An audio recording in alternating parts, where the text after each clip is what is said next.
Olá, gente, a paz do Senhor, estou eu aqui de volta. Vamos lá, vamos para mais um vídeo. A paz do Senhor, graça e paz, shalom. E vamos aqui falar nesse último vídeo que eu postei. Eu disse que eu ia falar sobre o conhecimento, né? O que eu estou falando esse período agora? Estou tirando esse período para falar sobre os acontecimentos que nós estamos vivendo, a diferença das igrejas de antigamente, da década de 90, do começo até o início dos anos 2000, e como nós estamos hoje vivendo. Hoje é 9 de dezembro de 2025, estamos findando 2025, e já passou 25 anos depois que o século XXI entrou, e esse século XXI trouxe muita coisa, né, gente, para o ser humano. E o último vídeo eu falei aqui que eu ia falar sobre o conhecimento, porque muitos estão falando isso é porque estão tendo muito conhecimento, o povo está abrindo os olhos, e aí não estão caindo mais na lábia dos pastores, e aí começando a xingar os pastores, né? Mas vamos que vamos. Antes de iniciar esse assunto, eu quero convidar você que ainda não se inscreveu nesse humilde canal. Eu quero lhe convidar para você se inscrever. Quero lhe convidar para você se inscrever, curtir o vídeo, compartilhar com outras pessoas, porque nós estamos vivendo um tempo tão difícil e a gente tem que ter cuidado para nós não termos a mente fraca. Viu, gente? Cuidado para nós não termos a mente fraca e não cair na conversa das pessoas aí que tem muito se levantado para querer nos manipular, para querer tirar a gente do foco do verdadeiro evangelho, né? Por isso que eu quero falar sobre isso. Quando a gente fala sobre o conhecimento, porque o povo tão atrás de o povo já conhece, aí não deixa mais ser levado. Mas a gente tem que ter o cuidado, porque o apóstolo Paulo, ele era um homem cheio do conhecimento. Um homem que quando ele se converteu, o homem ele tinha um conhecimento grande na lei, e tudo que ele achava que estava perfeito naquele conhecimento, mas quando ele teve um encontro com Jesus, ele refez todo o conhecimento, ele passou 3 anos refazendo todo o conhecimento que ele tinha, que ele já tinha, mas ele foi refazer, conhecer, porque ele já estava com a mente de Cristo. Eis a questão. Está crescendo, o conhecimento tá, é bom? É. Mas para isso a gente tem que ter uma mente focada em Cristo e não se deixar levar. O apóstolo Paulo, aqui na segunda carta de Coríntios, ele fala para os irmãos sobre que a letra mata, mas o espírito vivifica. Por que ele estava dizendo aquilo para os irmãos? É porque os irmãos ali, eles estavam muitos querendo olhar só pela lei mosaica, mas Paulo chega tendo conhecimento da lei mosaica, mas também cheio do Espírito Santo. E aí ele começou a ensinar para eles sobre a lei do Espírito e a lei do conhecimento. E é isso que nós temos que entender também.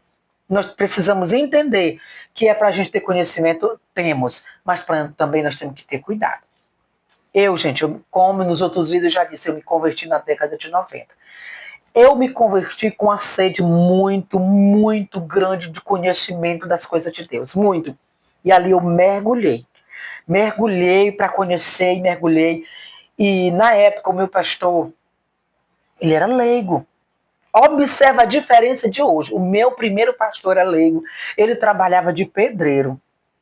Olha bem a situação. Ele chegava em casa, tomava o banho dele, ele dizia assim, quando ele chegava na igreja, irmãos, quando eu chego aqui, eu chego tão cansado que eu penso que quando eu vou me ajoelhar, eu acho que eu não vou nem conseguir levantar, eu acho que eu vou dormir. Mas quando eu me levanto da oração, eu me levanto com as minhas forças renovadas e não tenho nenhum pingo de cansaço. Olha aí, ele era leigo, mas a confiança, a fé dele em Deus era tão grande e aquilo lhe passava ânimo para a igreja. E a igreja ficava animada, motivada a buscar a presença do Senhor. E o povo ali tinha sede de buscar a presença de Deus. E ele lia a palavra, dava aquele estudo. Não é como hoje. Hoje já passou-se muito tempo. E aí o que acontece? Eu tinha um pastor leigo e hoje eu tenho um pastor teólogo. Meu pastor é teólogo hoje. Mas assim, mas a palavra de Deus, ela continua sendo a mesma. Ela continua sendo a mesma. Aí o que é que nós temos, o que é que eu quero falar para vocês? Que a gente tem que ter muito cuidado. Muito cuidado para você não ser manipulado para levar para as coisas erradas. Você precisa estar atento com a mente saudável e sempre, ó, ligado aqui, ó, nesta palavra. Você precisa. Porque se você não tiver ligado na palavra, você vai se deixar levar por vento de doutrina. Porque é muito, muito estudo. É muito estudos que está acontecendo.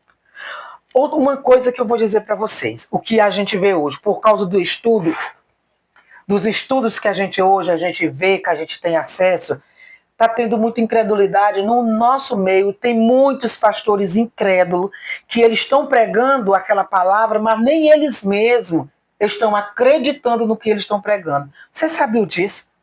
Totalmente diferente, gente. É totalmente diferente. Observe uma coisa, ele prega uma palavra tão clara, mas a gente vê que não tem muita aquela essência. Eu estava lembrando hoje de um pastor. Hoje ele está jubilado, congrega com a gente. Admiro demais esse pastor. Teólogo, um homem assim que tem um conhecimento, mas a humildade daquele homem, vocês não têm noção. Cada irmão que vão cantar um hino, até o hino da harpa, e que vão dar uma saudação, ele está ali, gente, ó, de cabeça baixa, com os olhos fechados, adorando. Ele levanta a mão, ele adora. Eu vejo assim uma simplicidade naquele homem, um homem que tem um conhecimento vasto.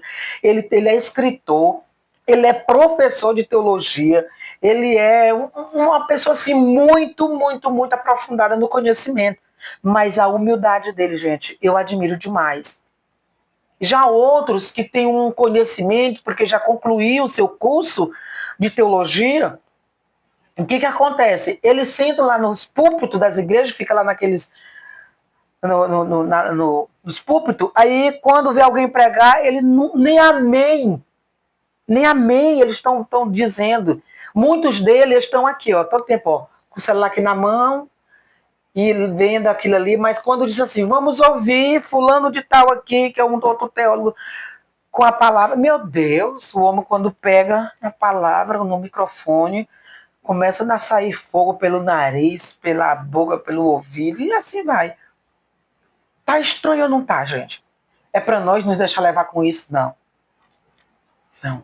Outro detalhe aqui, que hoje o que eu vejo muito, que as pessoas estão criticando muito, principalmente os teólogos, os pastores teólogos, que estão criticando muito aqueles irmãos que se enchem da presença de Deus. Olha, eu não estou falando dos movimentos estranhos que tem acontecido no nosso meio, que isso tem causado coisas terríveis na mente de muita gente tem deixado de seguir a Cristo por causa daqueles movimentos sem Cristo.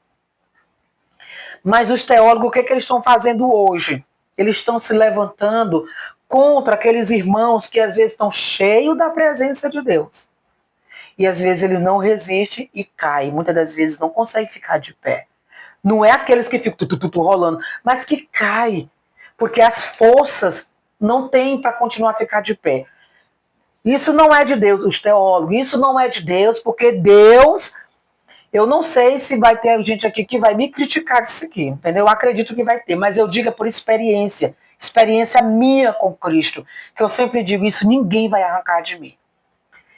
Aí Deus não derruba ninguém, Deus só levanta. Gente, por que nós não vamos para as histórias bíblicas? Porque quando nós vamos no capítulo 10 do livro de Daniel, quando Daniel teve uma visão, e aquela visão ele não entendeu, daquela visão, e ali ele entrou num jejum de 21 dias, e aí o que acontece? Ele vai lá para a beira do rio Tigre, se não me falha a memória, rio Tigre, né? Ai, meu Deus, está aqui do lado.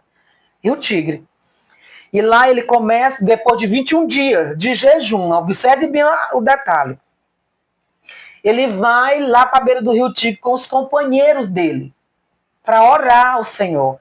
Quando ele chega lá, que ele começa a orar, acredito eu, não é que está aqui na Bíblia, mas acredito eu que ele estava ali entregando o jejum dele, ele e os demais irmãos que estavam com ele. Ele começou a entregar o jejum. ele começa a ter uma visão de um ser muito grande. Aí lá você pode ir lá, Daniel capítulo 10, e aí você pode discorrer esse capítulo todinho, que quando o anjo apareceu um ser para ele, que ele começa a descrever que ele tinha um cinto de ouro. Ele era muito, muito, muito lindo. E ali o que acontece quando ele teve aquela visão? O que foi que aconteceu com Daniel?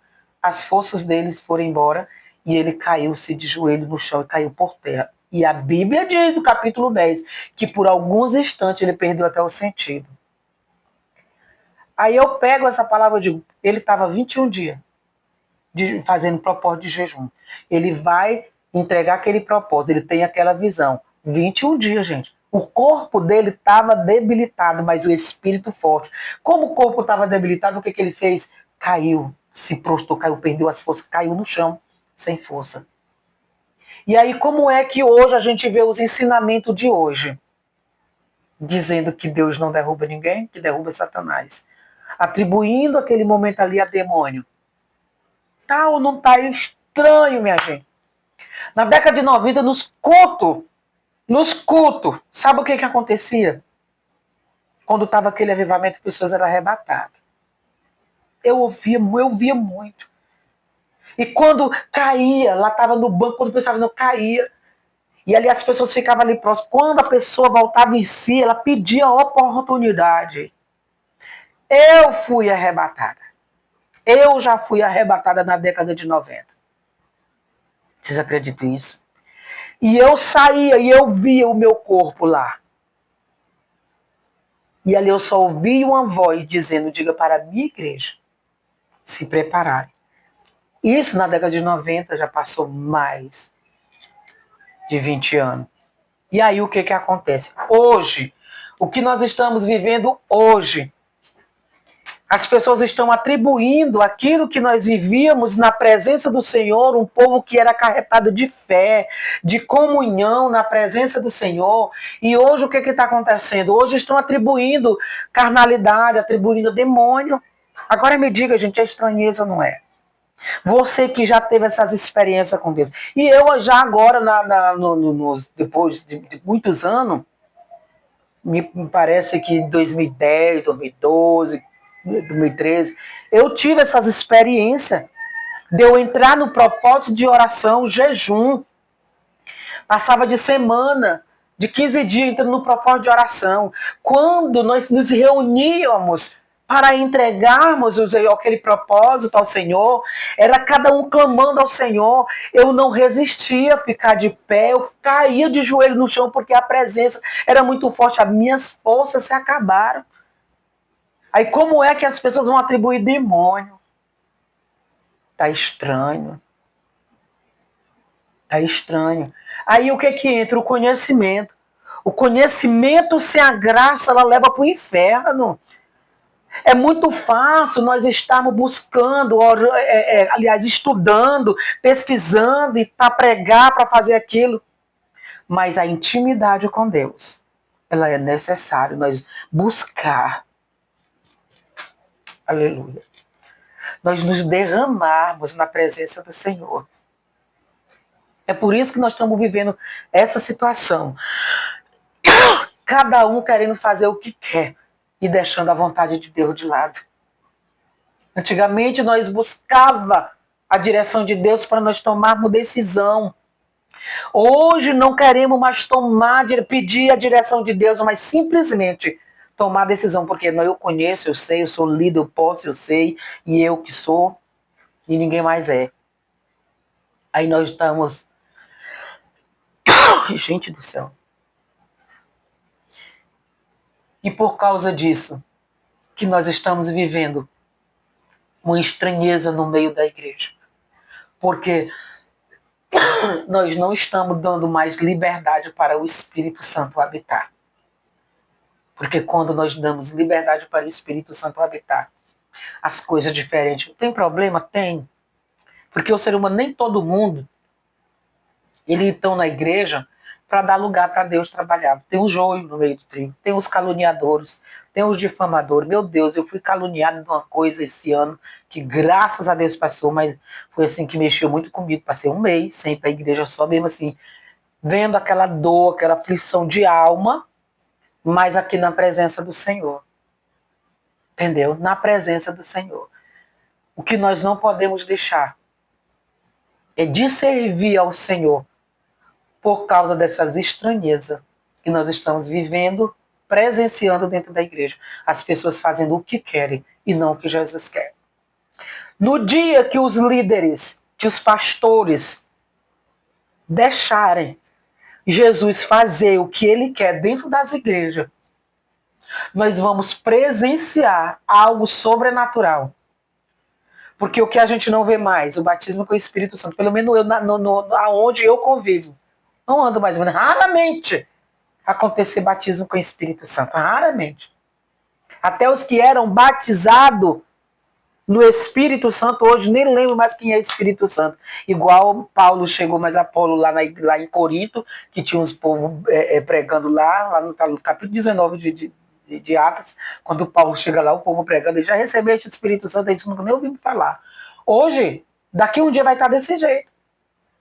Daqui um dia vai estar assim, que as pessoas nunca nem ouviram falar do que é Espírito Santo. Por causa da estranheza das igrejas que está demais. E que Deus abençoe. E até o próximo vídeo estaremos aqui falando sobre esse mesmo assunto com mais detalhe. Assim nós vamos. E muito obrigado por vocês nos assistir até aqui.